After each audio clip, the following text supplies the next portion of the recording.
Hello everyone and welcome to episode 9 of Creative and Jobless. And if you guys have been following along, you know I'm not actually jobless. I just don't have a job in the creative field, but I would love to.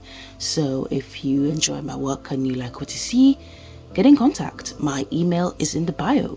Now, if you've been following along with the series, then basically, I will admit that I've been gone for quite a while, but I haven't been sitting around doing nothing. I have been working on my book series, more of the writing aspect of it. I want to say that I have completed my 8-book series, and I basically spent my time missing on the internet, basically doing like a brief edit of the first book in the Igbesan Ajinde book series, and right now I'm basically looking for any book editors that would like to go through it and brush it up a little bit. But that's what I've been doing right now. But anyways, enough about me and whatever I've been up to. Well, this whole video is about what I've been up to, but anyways, let's move on from it. Meet Kosoko, and he is going to be the final character that is focused on in the 8th book of the series. The 8th book is the last one. Obviously, I mentioned that before. I don't know why I'm repeating stuff. But yes, he is the final character that will be focused on in the Igbesan Ajinde book series. Kosoko's past involvement with Monife is a little different from the previous characters that I've shown, who are often revealed to be in opposition to Monife, or revealed to be related to anyone who is in opposition to Monife. In Kosoko's case, he was actually Monife's good friend 40 years ago, before everything transpired. His perspective in the story is more of an observer, so book 8 kind of weaves everything together through his perspective, and he basically explains or goes through the steps of everything that happened down to everything that led to Monife being murdered.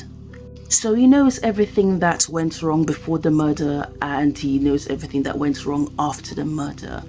And he is guilty, probably more than the people that actually should be. And he carries that with him throughout the novel. And he basically, struggles with even wanting to have anything to do with his past or anything related to what happened to Monife. Even 40 years later, as he grows up, matures, has a family of his own, it still haunts him what happened, and he can't take it all back. If I were to describe him, he's more of the kind of character that knows how to observe people and will notice things about people that they probably don't even notice about themselves. That's how I can sum up who he is and his character. As for his design, I can't lie about how I feel about it.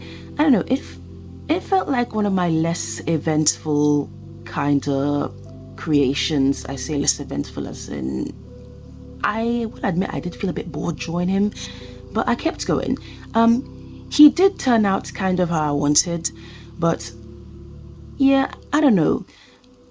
I kind of felt like I might have messed up the outfit a little bit. I didn't really know what to do. Like, I was confused on how to design his tie and everything. I'm not sure about this look. I mean, I like it. I think it suits him. I think I'm going to follow along with it.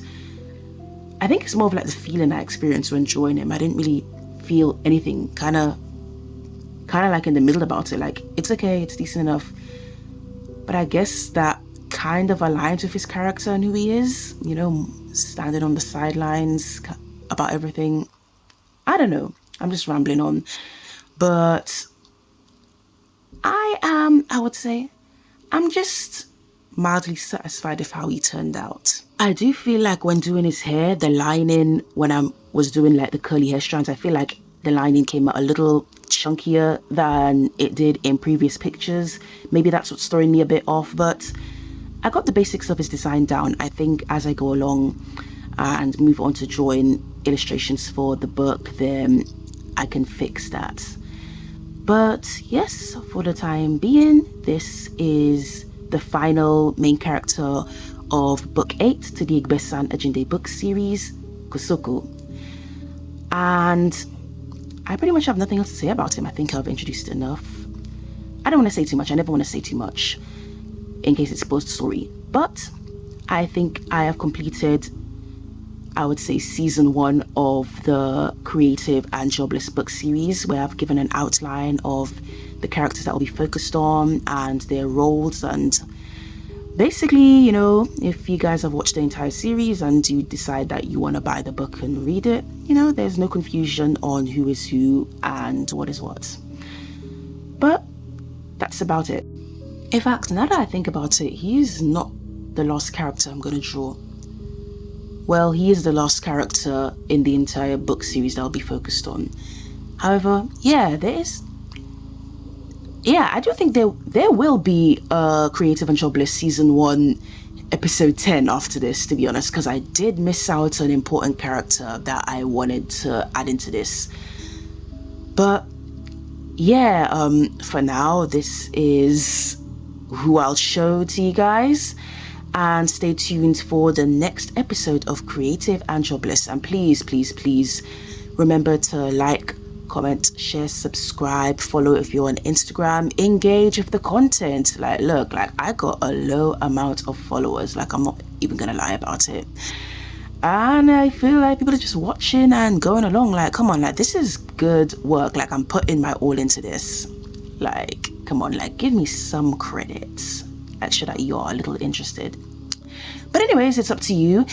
And that's it. Got to get back to work. And I will see you in the next episode.